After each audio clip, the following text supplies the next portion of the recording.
दोस्तों नमस्कार, मैं उपेन यादव। बेरोजगारों की बुलंद आवाज में आप सबका स्वागत है। मैं अजमेर से जयपुर जाते समय जब 9 बज गए तो यहाँ खड़ा होकर अब बीच में लाइव कर रहा हूँ, क्योंकि काफी लोग लाइव का इंतजार कर रहे थे। अभी मैं जयपुर नहीं पूछा क्योंकि आज अजमेर आरपीएससी में वरिष्ठ अध्यापक 2016 के चयनित अभ्यर्थियों के लिए आज आए थे। लेकिन उससे पहले इस बेरोजगारों के आवाज कार्यक्रम में आपको बता दूं, RPSC second grade 2016 REET level first, REET level 2 और वेटिंग जो दोनों की है, और हल्ला बोल सभा और सीएम हाउस वाला और कई 2016 वेटिंग, इन मामलों को लेकर कई जो बेरोजगारों की जो हल्ला बोल सभा है, उन मांगों को लेकर जो इस लाइव प्रोग्राम में चर्चा की जाएगी। लेकिन मैं सर्वप्रथम आज आरपीएससी में जो हुआ उसके बारे में बताना चाहूंगा दोस्तों, क्योंकि एक तीर से दो निशान, यानी कि आरपीएससी की जो सेकंड ग्रेड 2016 के चयनित अभ्यर्थी 7225 अभ्यर्थी, उसमें लगभग 70 से 80% लोगों का चयन रीट शिक्षक भर्ती 2018 में हुआ है और उनकी मजबूरी थी आवेदन करना, क्योंकि 2016 भर्ती 2018 खत्म होने वाली, तब भी उनको ज्वाइनिंग नहीं दी गई, लेकिन उन्होंने आवेदन किया। लेकिन दोस्तों, यदि 2016 सेकंड ग्रेड के अभ्यर्थियों को पहले ज्वाइनिंग दी जाती है तो बहुत ज्यादा प्रभाव पड़ेगा, यानी कि 2 से 3 हजार जो 3500 करीब लोगों का चयन हुआ है वो सेकंड ग्रेड में चले जाएंगे और रीट लेवल 2 में नहीं आएंगे। तो कई बेरोजगारों को न्याय मिलेगा, जो रीट लेवल 2 में जो कई 1-2 नंबरों से पीछे रह गए उन लोगों को न्याय मिलेगा। क्योंकि वैसे तो दोस्तों पोस्टेड अभ्यर्थी 2016 के भी काफी आ रहे हैं, वैसे फर्जी डिग्री वालों का बोलबाला है, और एक 2016 सेकंड ग्रेड का मामला, कई मामलों को लेकर 5 से 10 हजार लोग इसमें जो और लोगों को जो वेटिंग में नंबर आ सकता है, इन लोगों ने सीट खराब करने का काम किया है। लेकिन दोस्तों आज हम सर्वप्रथम मैं अजमेर पूछा, लगभग 40 से 50 लोग यहाँ पूछे थे। वैसे अचानक ये प्रोग्राम बना था, लेकिन दीपक उत्पत्ति जी से करीब 40 से 45 मिनट हमारे प्रतिनिधिमंडल की वार्ता हुई और उन्होंने स्पष्ट कह दिया कि मैंने अभी कैलेंडर जारी किया ऑफलाइन परीक्षाओं का। अब ऑनलाइन जितनी परीक्षा हैं उनका भी कैलेंडर मैंने तैयार कर लिया, जल्दी मैं जारी करूंगा। लेकिन जो सेकंड ग्रेड 2016 का कमेटी का जो कमेटी से एक्सपर्ट कमेटी से सबकी कॉपी आ गई है, सबका उनका ओपिनियन आ गया है और अंतिम स्तर पे काम चल रहा है। जिस प्रकार उन्होंने कहा कि मैं आप लोगों को बेहतर से लोगों की नाम लिखने के लिए दूंगा, कितना समय लगाएगा एक व्यक्ति, तो उन्होंने कहा कि थोड़ा सा समय आपको लगेगा, यानी कि 5 से 7 दिन या 10 दिन ज्यादा लगेगा। तो मैंने निवेदन किया, साहब सेकंड रीट लेवल 2 2018 का जो परिणाम आया है उसमें करीब 3 से 4 हजार लोगों, 3 से 3500 लोगों का, 3000 से 3500 लोगों का चयन हुआ है। तो सर आप यदि इनकी ज्वाइनिंग पहले करा दोगे तो कहीं ना कहीं रीट में उन बेरोजगारों को फायदा होगा, उन लोगों को जो सपने पूरे होंगे। तो दोस्तों उन्होंने आश्वासन दिया कि पक्का कहा कि मैं झूठ नहीं बोलता, सीट पे बैठ के मैं काम करने के लिए आया हूं, मैं काम करने के लिए आया हूं और काम करके दिखाऊंगा और आरपीएससी का नक्शा बदल के दिखाऊंगा। दोस्तों वो व्यक्ति मुझे ईमानदार लगे और बहुत ही अच्छी तरह बात की, और उन्होंने कहा कि मैं 16 तारीख से पहले इनके रिजल्ट निकालकर और अभिशंसा बीकानेर भेजने का काम वो करेंगे। तो दोस्तों बात ऐसी है कि, और उन्होंने साथ में ये कहा कि 70 से 80% यानी कि जो कमेटी रिजल्ट दे रही है वो रिजल्ट बदलने का चांस कम है, यानी कि जो प्रभावित अध्यापक जो हम कह रहे थे कि सर काफी लोग प्रभावित होंगे तो उनको निकाला नहीं जाए, उन्होंने कहा कि आपने कैसे मान लिया, हो सकता है कोई भी अभ्यर्थी जो चयनित पूर्व में है वो प्रभावित नहीं हो, कोई भी बाहर ना हो। लेकिन दोस्तों हमने फिर भी कहा, यदि सर 1% कोई अभ्यर्थी बाहर होता है, 8 महीने से चयनित है, नहीं इन्होंने रीट लेवल 2 की एग्जाम दी, नहीं सेकंड ग्रेड का फॉर्म भरा, आज उनके साथ क्या होगा? तो उन्होंने कहा ऐसा असंभव है, और वैसे मैं इतना कह सकता हूं 70 से 80% नो चेंज होगा। लेकिन दोस्तों साथ में उन्होंने कहा कि जो सीट क्रिएट करने का मामला हमारे हाथ में नहीं है, वो सरकार के हाथ में है, आप सरकार पे दबाव बनाओ। मैं यदि व्यक्ति पहली बात तो रिजल्ट चेंज नहीं होगा, यदि चेंज भी होता है तो मैं यहाँ से लीगल ओपिनियन यही दूंगा कि पद सर्जित किया जाए। तो दोस्तों हम लोग जो हल्ला बोल सभा आयोजित होने वाली है, तो जो वैसे उनके कहने के तात्पर्य के अनुसार शायद रिजल्ट नो चेंज होगा, लेकिन फिर भी आग लगने से पहले कुआं खोद कर तैयार रखना चाहिए, यानी कि उन अभ्यर्थियों के लिए हमें थोड़ी सी मेहनत करनी होगी जो 8 महीने से सपना देख रहे हैं क्योंकि वो बाहर नहीं जाए, नहीं तो दोस्तों उनके साथ बड़ा सदमा होगा। उन किनारे वाले सेकंड ग्रेड के चयनित अभ्यर्थियों के साथ मैं हूँ, 24 घंटे आपके साथ तैयार होऊंगा। जयपुर से चलकर वहां आया हूँ, रात को भी यहाँ खड़ा हूँ, क्योंकि दोस्तों आप लोगों को ज्वाइनिंग मिलेगी तो कहीं ना कहीं रीट लेवल 2 के कट ऑफ में जो लोग रह गए नीचे उन लोगों का फायदा होगा। ये पॉजिटिव न्यूज ये आज आरपीएससी से निकल के आई है और बहुत जल्द, यानी कि ये 16 से पहले, यानी कि हमने काउंसलिंग का जो समय बताया कि 16 से 25 तक काउंसलिंग है, तो उन्होंने कहा उससे पहले हम सेकंड ग्रेड का परिणाम जारी करके प्रक्रिया शुरू करवा देंगे। दोस्तों अब हमारे सामने सवाल यह है कि यहाँ से रिजल्ट जारी होने के बाद बीकानेर भी दबाव बनाना पड़ेगा, यानी कि शिक्षा विभाग में दबाव बनाना पड़ेगा कि उनकी नियुक्ति प्रक्रिया यानी कि 28 सितंबर से पहले की जाए, क्योंकि 28 सितंबर से लेवल 2 की ज्वाइनिंग प्रक्रिया स्टार्ट होगी। तो 28 सितंबर से पहले सेकंड ग्रेड के अभ्यर्थियों की ज्वाइनिंग होगी, तो ये लोग वहां नहीं जाएंगे, तो कहीं ना कहीं बड़े पदों पर लेवल 2 की वेटिंग आएगी। ये तो उनकी प्रक्रिया थी। इसके अलावा दोस्तों ये आज आरपीएससी में हुआ, यानी कि जो चयन प्रभावित अभ्यर्थियों के लिए उन्होंने कहा ना के बराबर उन्होंने बताया, लेकिन फिर भी दोस्तों यदि कोई बाहर होता है उसके लिए हम प्रयास करें, हल्ला बोल सभा में प्रयास कर रहे हैं कि यदि प्रभावित होते हैं उनके लिए पद सर्जित किए जाए, ये उन लोगों के लिए। लेकिन दोस्तों जब भी हल्ला बोल सभा आयोजित की जाएगी, यानी कि अभी हल्ला बोल सभा के बारे में मैं बताऊंगा, तब आप लोगों को, सब लोगों को जयपुर पूछना है और हम सबको मिलकर लड़ना है दोस्तों। इसके अलावा रीड लेवल 2 में जो एक तो सबसे ज्यादा जो सेकंड ग्रेड वाला मामला था और एक मामला था फर्जी डिग्री वाला। दोस्तों कई लोगों ने बीए की एडिशनल डिग्री की बात नहीं, बीए की डिग्री भी फर्जियां ली है। मेरे पास आज काफी कॉल आए, एक लड़के ने फोन करके बोला क्या मैं दस्तावेज सत्यापन कराने जाऊं कि नहीं जाऊं, मेरे पास एडिशनल की डिग्री है। मैंने कहा भाई तू क्यों घबरा रहा है, इसका मतलब तेरी फर्जी डिग्री है, इसलिए फर्जी डिग्री है तो जेल में जाएगा। मैं फिर लाइव के प्रोग्राम के माध्यम से कह दूं, जिन लोगों ने फर्जी डिग्री बीए की ली है, जिन लोगों ने फर्जी डिग्री एडिशनल की ली है, वो जेल भी जाएगा, उसके खिलाफ कानूनी कार्रवाई भी होगी और वो बाहर भी निकलेगा। अभी भी समय है कि यदि आपने दस्तावेज सत्यापन करवा लिया तो आप लोग दोषी, यानी कि वहां सरकार की नजर में भी दोषी होंगे, मुकदमे हम भी दर्ज करवाएंगे और सरकार भी दर्ज करवाएगी। इसलिए आप लोग इस चुंगल में अपना भविष्य बर्बाद ना करें, क्योंकि मैं अभी जेल जाके आया तो वहां मैंने कई अभ्यर्थियों को देखा, राजस्थान पुलिस के वो अभ्यर्थी वहां मौजूद थे जिन्होंने 5 लाख रुपए देकर नकल करने की कोशिश की, आज वो जेल में सड़ रहे और रो रहे।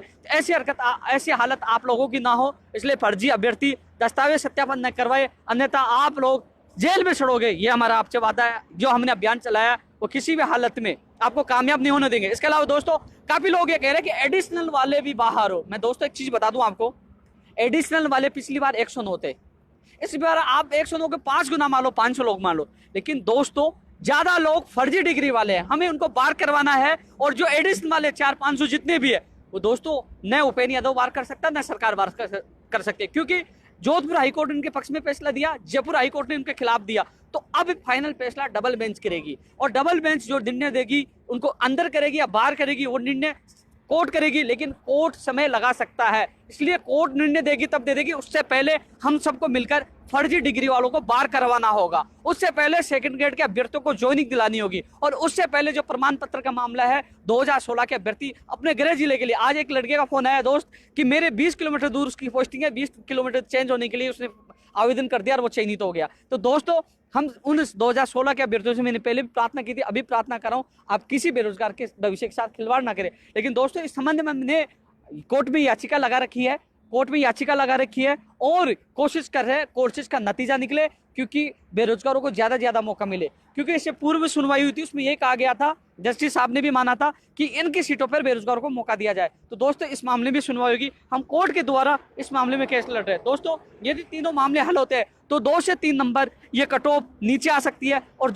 जिन बेरोजगारों को आंखों में आंसू थे वो दूर हो सकते हैं। दोस्तों मैंने आपको परसों के दिन लाइव प्रोग्राम किया था, और कल मैं खुद सीएम हाउस अकेला पूछा, आपने देखा होगा तस्वीरों में भी, मैं सीएम हाउस जाके सीएम ओएसडी को वो ज्ञापन देके आया, मांग की, और मेरे सामने उस ज्ञापन को प्रिंसिपल सेक्रेटरी एजुकेशन को भेज दिया और आरपीएससी को भेज दिया। दोनों को हमारे सामने भेजा और कहा कि हम इनसे अग्रिम कार्रवाई के लिए ये प्रेषित करें। लेकिन दोस्तों ये अग्रिम कार्रवाई तभी होगी जब हम लोग दबाव बनाएंगे। दोस्तों अकेला इंसान, मैं तो घर से निकल पड़ा, अजमेर आना हो अजमेर गया, सीएम हाउस जाना सीएम हाउस गया, और मंत्रियों के चक्कर काटना हो या सचिवालय अधिकारियों के चक्कर काटना, मैं काटूंगा, मिलूंगा, लेकिन मैं पूरा प्रयास करूंगा। लेकिन दोस्तों प्रयास में मुझे आप लोगों का सहयोग चाहिए, क्योंकि दोस्तों काफी लोग व्हाट्सएप फेसबुक पर कुछ भी कमेंट कर सकते हैं, वो मैदान में कभी काम नहीं करते। जब मैदान में आप उतरोगे तब कामयाबी मिलेगी। दोस्तों कम से कम आप लोग दुखी थे, आप लोग परेशान थे, आप लोग कटऑफ से बाहर हो गए, लेकिन ये उपेंद्र यादव आपके साथ खड़ा है। ये उपेंद्र यादव सीएम हाउस गया, ये उपेंद्र यादव अजमेर पूछा, ये उपेंद्र यादव अब रात दिन मेहनत करेगा, यही हल्ला बोलेगा आप लोगों के लिए।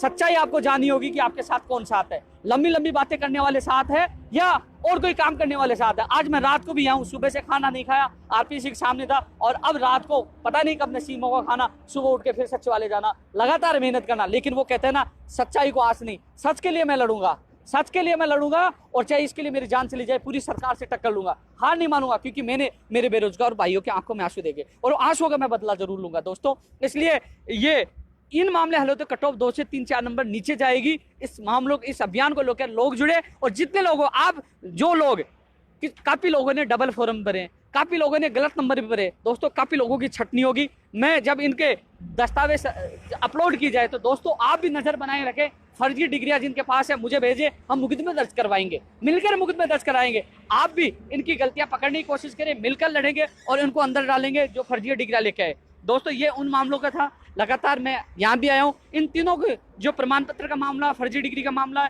2016 पोस्टेड का मामला और इसके अलावा जो सेकंड ग्रेड का मामला, ये हल होगी तो दोस्तों काफी बेरोजगारों को मौका मिलेगा और उनका भविष्य बनेगा। इस लड़ाई में आप मेरा साथ दें और इस वीडियो को भी ज्यादा से ज्यादा शेयर करें, जिससे लोगों को पता चले कि आज हम लड़ रहे हैं और जीतेंगे। दोस्तों इसके अलावा ये सेकंड लेवल का मामला था, आपको मैंने पूरी स्थिति बता दी।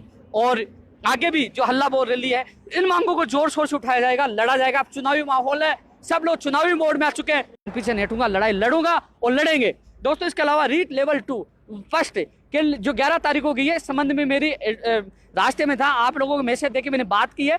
कहा जा रहा है कि जो वीएस राजनाथ जी के वापस लगी, ये 11 तारीख को सुनवाई, उसमें ही पता चलेगा, क्योंकि 11 तारीख को ये फैसला रिजर्व भी हो सकता है और 5-7 दिन बाद ओपन भी हो सकता है। तो दोस्तों रीट लेवल 1 के अभ्यर्थियों को मैंने भी कहा था, ये आपको घबराने की आवश्यकता नहीं, फैसला आपके पक्ष में आएगा। यदि पक्ष में भी नहीं आता है, 1% खिलाफ जाता है, तो डबल बेंच पे स्टे लेकर आपको स्कूलों में भेजने का काम हम करेंगे। आपको घबराने की आवश्यकता नहीं है। लेकिन दोस्तों मैंने विपक्ष से एडवोकेट विज्ञान शाह जी से बात की, माध्यमिक शिक्षा बोर्ड के एडवोकेट विनोद जी गुप्ता जी से बात की और कई एडवोकेट से बात की। उन्होंने कहा कि 7 तारीख को ही पता चलेगा कि माजरा क्या है, सुनवाई होगी या फैसला सुरक्षित होगा या फैसला आएगा। ये कोर्ट लिस्ट आई है, अभी कोर्ट आया है, लेकिन उसके कितने नंबर केस लगा, 6 या 7 तारीख को इसकी स्थिति स्पष्ट हो पाएगी। तो दोस्तों भ्रमित होने की आवश्यकता नहीं है। अलग अलग लोग ऑडियो डालते हैं, अलग अलग मैसेज डालते हैं, लेकिन दोस्तों फेक न्यूज होगी, बिना बताया मैं पोस्ट डाल दूंगा, बिना बताया आपको अवगत करा दूंगा। लेकिन मेरे प्रयास, आप ये ना सोचे मैं फर्स्ट लेवल को भूल गया।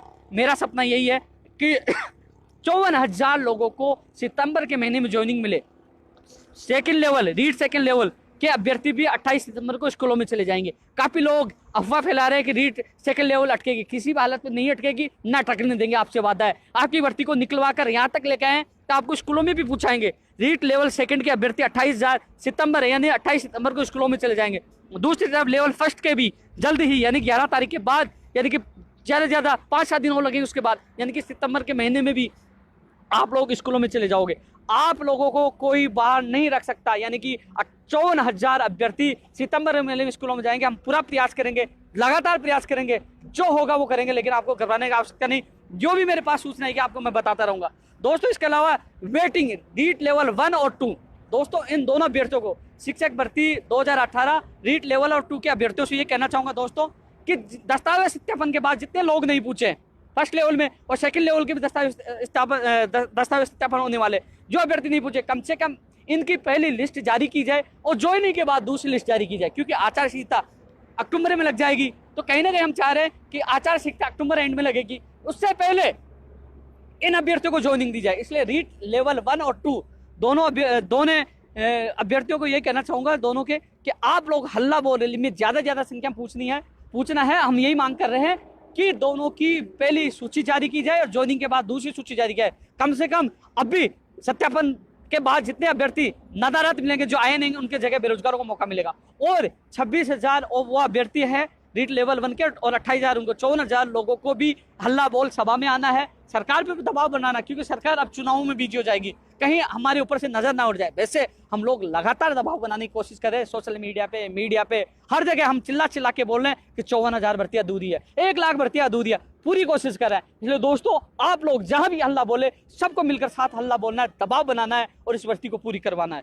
दोस्तों इसके अलावा कल कोटा में, क्योंकि आज शाम को जब 5:55 पर न्यूज 18 इंडिया न्यूज पे, यानी कि प्रतीक जी जो ऑल इंडिया में चुनाव जहां भी होते हैं वहां वो जाते हैं, आज वहां मैं भी प्रोग्राम में मौजूद था। बेरोजगारों की आवाज इस प्रोग्राम में गूंजी। कल भी इसी समय कल कोटा में भी ये आवाज गूंजेगी। मैं उनका नंबर दे दूंगा, बेरोजगार ज्यादा से ज्यादा लोग वहां पूछे, लाइव प्रोग्राम में अपनी आवाज उठाए, क्योंकि ये नेशनल चैनल है और ये मोदी जी तक आवाज आती है इसकी, क्योंकि पीएम हाउस में इसकी रिकॉर्डिंग होती है। तो दोस्तों कोटा के अभ्यर्थी उस प्रोग्राम में कल आपको जाना है, आवाज गुंजानी। दोस्तों इसके अलावा मैं सबसे बड़ी बात बता दूं, मुझे बहुत खुशी हुई जब मैं सीएम हाउस कल गया। सीएम हाउस जाने के बाद मुझे एक गार्ड जो मुख्यमंत्री निवास के बाहर तैनात हो, और उसने मुझे बुलाया कि उपेंद्र जी एक बात कहूं, आपका प्रोग्राम बहुत अच्छा लगा। कौन सा? बोले सरकार की पोल खोल कार्यक्रम। बोले आप लाजवाब आवाज उठा रहे हो, और दोस्त उन्होंने कहा आपकी जीत होगी। दोस्तों मैंने पूछा कि क्या ये प्रोग्राम सब देखते, बोले कि अंदर तक, यहाँ जो अंदर है वो आपके प्रोग्राम को नोट करते हैं और ये करते हैं कि ये क्या करें आजकल, आपके हर गतिविधि पर नजर बनाए रखे। तो दोस्तों सबसे बड़ी मानसिक जीत ये हो गई कि कम से कम हमारे दोनों प्रोग्रामों को वो देख रहे हैं और उनको राजस्थान के बेरोजगारों की स्थिति का पता चल रहा है और ये भी पता चल रहा है राजस्थान के बेरोजगारों में कितना आक्रोश है, वो क्या करने वाले। इसके मतलब हम में ताकत है, बेरोजगारों में ताकत है और आज वो हमें नोट कर रहे हैं। इसका मतलब उनको बुलाना पड़ेगा और हमारी मांगे पूरी करनी पड़ेगी। हम आपके विरोधी नहीं है, हम आपसे केवल हमारी मांगे मनवाना चाहते हैं। जिस दिन आप मांग पूरी कर दोगे हम जिंदाबाद बोलने के लिए तैयार, अन्यथा मुर्दाबाद भी बोलेंगे और ऐसी करेंगे। डरने वाले नहीं है, खुला चलने खुला, चाहे मोदी जी हो चाहे वसुंधरा जी हो, हम डरने वाले। जेल में हो डाल दो ना, मार देना, कुछ नहीं। उपेन्द्र यादव जैसे लाखों बेरोजगार राजस्थान में जो खुली चुनौती आप लोगों को दे रहे हैं, लड़ेंगे, मर जाएंगे, लेकिन हार नहीं मानेंगे, न गुलाबी स्वीकार करेंगे। दोस्तों इसके अलावा 2016 बैटिंग के लिए भी काफी फोन आ रहे हैं। मैं इस संबंध में अधिकारियों से बात करूंगा। श्याम सिंह जी ने तो हाथ खड़े कर दिए, लेकिन एजुकेशन सेक्रेटरी साहब से मैं मिलूंगा और आपकी इस संबंध में बात रखूंगा। लेकिन दोस्तों आप लोगों को भी घर बैठे बात नहीं करना, आप भी ज्ञापन बनाओ, आप भी एजुकेशन सेक्रेटरी और श्याम सिंह पुरोहित जी से मिलो, मैं भी आपके साथ चलूंगा। जल्दी आपकी टीम जयपुर पूछे, मैं आपकी बात रखूंगा। दोस्तों इसके अलावा एक थोड़ी सी बुरी खबर है, एक छोटी सी बुरी खबर मुझे मिला, अभी मिली थोड़ी देर पहले, लेकिन दोस्तों मुझे बहुत दुख हुआ, इतना दुख हुआ मुझे। इतना अच्छा प्रोग्राम 10 तारीख को होने वाला था, ज्योति नगर थाने से फोन आता है कि आप कल कॉपी लेके जाओ, आपको अनुमति इसलिए नहीं दी जा रही, आपको नहीं सभी को नहीं दी जा रही कि हाई कोर्ट के आदेश आए। आज अखबार में भी वो खबर आई है, बोले वर्किंग डे में किसी को अनुमति नहीं दी जा रही, जितने भी धरने प्रदर्शन कैंसिल किए जाते हैं। लेकिन दोस्तों इतना अच्छा माहौल था, 1000 लोगों की अलग से मैंने व्यवस्था की थी, काफी लोगों को जोड़ा और कुछ लोग 2-3 हजार आएंगे। सबसे बड़ी सभा होने वाली थी, सबसे बड़ा हल्ला बोला जाने वाला था। लेकिन कल वो मुझे कॉपी देंगे, उसमें पता चलेगा क्या कारण लिखा है। लेकिन दोस्तों उन्होंने कहा वर्किंग डे में नहीं देंगे, हम संडे को दे सकते हैं, और इस 9 तारीख वाले संडे को किसी को दे दिया है। अगले संडे यानी कि अगले संडे कितनी तारीख है, 16 तारीख का बता रहे हैं, तो 16 तारीख को दोस्तों मैं कल एप्लीकेशन दोबारा लगा रहा हूँ। और दोस्तों मुझे इतना दुख हो रहा है कि पूरी तैयारी हो गई, हजारों की संख्या में हल्ला बोलने वाले बेरोजगार आ रहे थे, लेकिन कल उस कॉपी के जो कॉपी मुझे रिटर्न में देंगे, कॉपी को देखने के बाद पता चलेगा उन्होंने क्या बहाना बनाया है।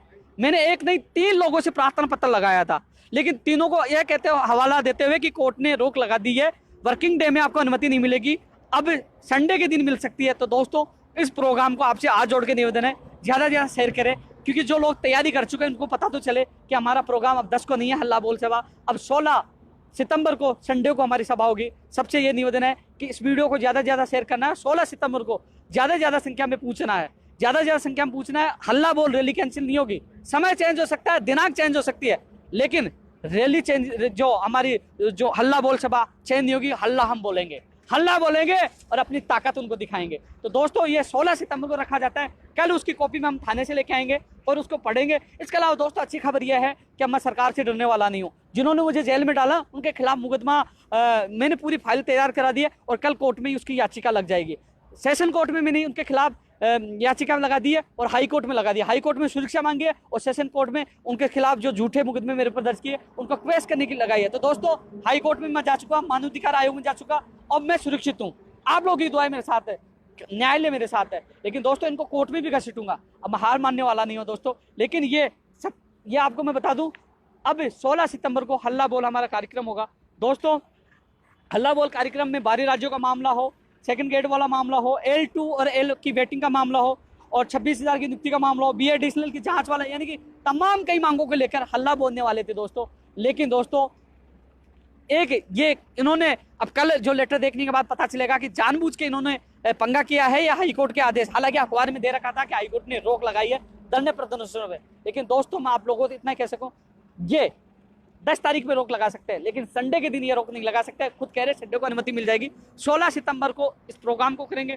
तो दोस्तों इसके अलावा मैंने आप लोगों को सेकंड ग्रेड के बारे में बताया कि यानी कि काउंसलिंग जो 16 सितंबर से स्टार्ट होगी उससे पहले आपका रिजल्ट आ जाएगा, ये उन्होंने विश्वास दिलाया और प्रक्रिया शुरू हो जाएगी, जिससे कट ऑफ बहुत ज़्यादा आएगी। इसलिए रीट लेवल 1 के अभ्यर्थियों का भरने जुटने में कुछ बातें आपको इसलिए नहीं बताता, कुछ गोपनीयता होती है, कुछ भी गोपनीयता में आपका भविष्य सुरक्षित है। रीट लेवल 2 के बारे में प्रमाण पत्र फर्जी अभ्यर्थियों उनके बारे में बताया। इस अभियान में आपको मेरा साथ देना है, क्योंकि इनके खिलाफ इनकी जो फर्जी मार्कशीट आपको ढूंढनी है, उसके खिलाफ मुकदमा दर्ज करवाना है। और इसके अलावा दोस्तों जो हल्ला बोल, सीएम हाउस या वेटिंग, सब तमाम मांगों के लिए दोस्तों, क्योंकि आप देख लीजिए जितनी मेहनत मैं कर रहा हूँ, थोड़ी सी मेहनत आप कर लोगे तो दोस्तों हमारी जीत होगी। दोस्तों हम लोगों को मिलकर लड़ना होगा कि दोस्तों ये लोग 3 जो कारण दूर हो जाएंगे तो बहुत पदों पे 3 से 4 5 7 कितने भी हो सकते हैं, उन पदों पे वेटिंग आएगी तो 1 से 2 या 3 नंबर तक वेटिंग टूट सकती है, परसेंटेज पे टूट सकती है और आप लोगों को मौका मिल सकता है। इसलिए दोस्तों इस वीडियो को ज़्यादा से ज़्यादा शेयर करें। हमारी हल्ला बोल महासभा जयपुर में 16 सितंबर को होगी, यानी कि अनुमति यानी हाईकोर्ट की रोक के कारण 10 सितंबर की यह सभा कैंसिल की जाती है। और पॉजिटिव यही रहा कि सेकंड ग्रेड का रिजल्ट उससे पहले आ जाएगा। कहीं ना कहीं 3 से 3,000 से 3,500 लोगों का चयन हुआ, उस सेकंड ग्रेड में चले जाएंगे तो ये सीटें भी खाली होंगी। तो दोस्तों हमारा प्रयास रंग ला रहा है, लेकिन मेहनत तब सफल होगी आप लोग कंधे से कंधा मिलाकर साथ देंगे। कुछ लोग सोशल मीडिया पे झूठी पोस्ट मेरे नाम से डालते हैं, झूठी अफवाहें फैलाते हैं, उन लोगों से बचकर रहे। मैदान में जो काम करेगा उसकी जीत होगी। मैं काम करके बोलता हूँ दोस्तों। एक चीज और बता दूं दोस्तों, हल्ला बोल महासभा तभी सफल होगी जब आप सब मिलकर मेरे साथ हल्ला बोलोगे, यानी कि पूरी सरकार पर आप दावा बोलोगे। दोस्तों फिर आप कह दोगे कि आप वेटेज कम नहीं हो पाया, बाहरी राज्यों का कोटा कम नहीं हो पाया। दोस्तों ये असफलता का सबसे बड़ा कारण आप लोगों की जो जागृति, आप लोग जाग नहीं पाए, आप लोग साथ नहीं दे पाए। अब लोग अंतिम समय है दोस्तों, जो लोग कुछ नंबर से रह गए उन लोगों से मैं वादा करता हूं, आपके आंसुओं की कसम मैं पूरे जी जान लगा दूंगा। आपने देखा होगा मैंने परसों वादा किया, कल सीएम हाउस पूछ किया, आज अजमेर पूछ किया और कल सचिवालय पूछ जाऊंगा। मैं मेहनत करूंगा, पूरी रात दिन मेहनत करूंगा। मुझे विश्वास है आप लोग इस लड़ाई में साथ दोगे और अधिक से अधिक पदों पे कट ऑफ आएगी। रीड लेवल के अभ्यर्थियों को घबराने की आवश्यकता नहीं है। आप ये सोचिए मैं भूल गया, नहीं भूला, आपके मैं साथ हूँ। विद्यालय सहायक भर्ती हो, चाहे पंचायत राज एलडीसी भर्ती हो, चाहे एसएसआर भर्ती हो, कई भर्तियां जो सेकंड ग्रेड भर्ती है उनको भी घबराने की जरूरत नहीं है। आपकी हल्ला बोल सभा में आपकी ये मांगे तमाम हमारे साथ है, लेकिन दोस्तों हम मिलकर हल्ला बोलेंगे तो हमें सफलता मिलेगी। राजस्थान के समस्त बेरोजगारों को एक होना पड़ेगा, मिलकर हम हल्ला बोलेंगे। दोस्तों तमाम जितनी विषय थी उनके बारे में मैंने आपका अवगत कराया। मैं इतना जानता हूं कि आप इस मेहनत में मेरा साथ दोगे, इस संघर्ष में मेरा साथ दोगे। अब अजमेर से हम निकल के जयपुर पूछेंगे, कल फिर सचिवालय जाएंगे, फिर लगातार मेहनत करेंगे, फिर वो एप्लीकेशन लगाएंगे 16 सितंबर के लिए, क्योंकि प्रार्थना पत्र यानी कि बयान दे के आने पड़ते हैं, अपने आईडी दे के आने, कई चीज़ें इसकी खाना पूर्ति करनी पड़ती है जिससे हमें अनुमति मिल सके। लेकिन दोस्तों 16 सितंबर याद रखना, इस वीडियो को ज़्यादा से ज़्यादा शेयर करना जिससे मुख्यमंत्री तक आवाज़ आए, क्योंकि युवाओं ने ठानी है। आपने देखा होगा कि युवा इतने खिलाफ है। आप सरकार के पोल खोल कार्यक्रम भी देखना, उसमें स्पष्ट दे रखा है कि 0 नंबर है सरकार को।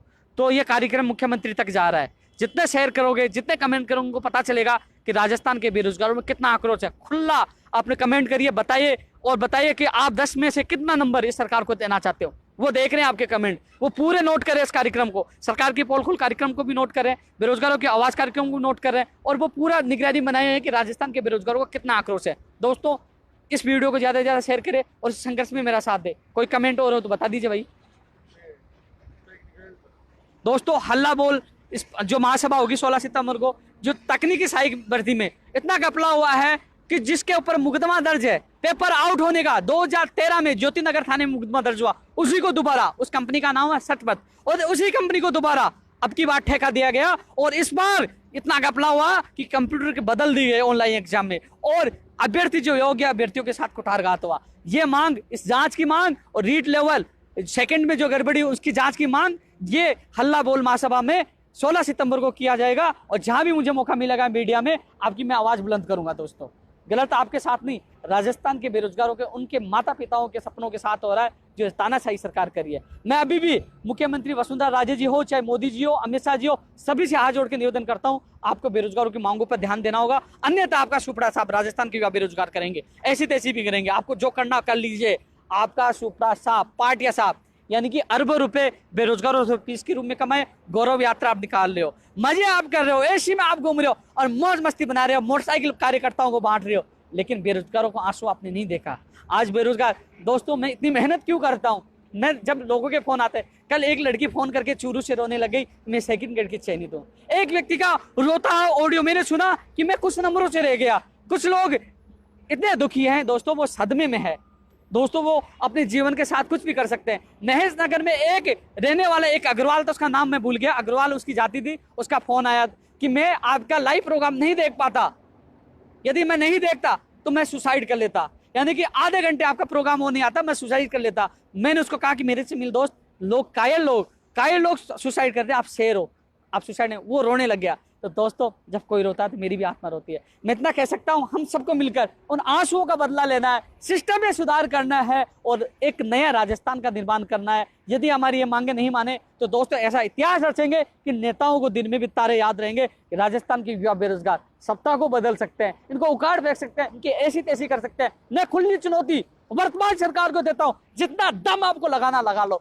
जितने आपको डरानेबाज करना है कर लो, जितने गौरव यात्रा निकाल लो। राजस्थान में आपका सुपड़ा साहब राजस्थान के युवा बेरोजगार करेंगे। ये खुली चुनौती है, ये रात को मैं कह रहा हूं आपको खुली चुनौती है कि आप लोग सुपड़ा साहबों का भी समय है, आप सुधर जाइए, बेरोजगार को बुला लीजिए, वार्ता कीजिए और उनकी वाजिब मांगों को पूरा कर दीजिए। हम जिंदाबाद भी बोलेंगे और हम आपका विरोध भी नहीं करेंगे, हम आपसे वादा है। और मैंने पहले भी कहा था, मैं आज भी कह रहा हूं कि हमारी बेरोजगारों की तमाम मांगे पूरी कर दो। उपेंद्र यादव राजस्थान बेरोजगार एकीकृत महासंघ को बंद कर देगा और आप ये कहोगे कि उपेंद्र यादव राजस्थान छोड़ के चले जाए। मैं लिख के राजस्थान छोड़ के जाने के लिए तैयार हूं। मैं राजस्थान के बेरोजगारों को आंखों में आंसू नहीं देखूंगा। और या आपको लगता है कि मांगे पूरी नहीं करनी है और उपेंद्र यादव इसके सरकार के पीछे पड़ा है, सरकार के बीच में आ रहा है, तो कम से कम मुझे गोली मार दीजिए, मुझे आंसू नहीं देखे जाते, मरवा दीजिए। मैं कम से कम आप लोगों के अत्याचार और बेरोजगारों को आंसू नहीं देख सकता। दोस्तों आपसे यही निवेदन है कि ज्यादा से ज्यादा लोग जुड़े, ज्यादा से ज्यादा शेयर करें। और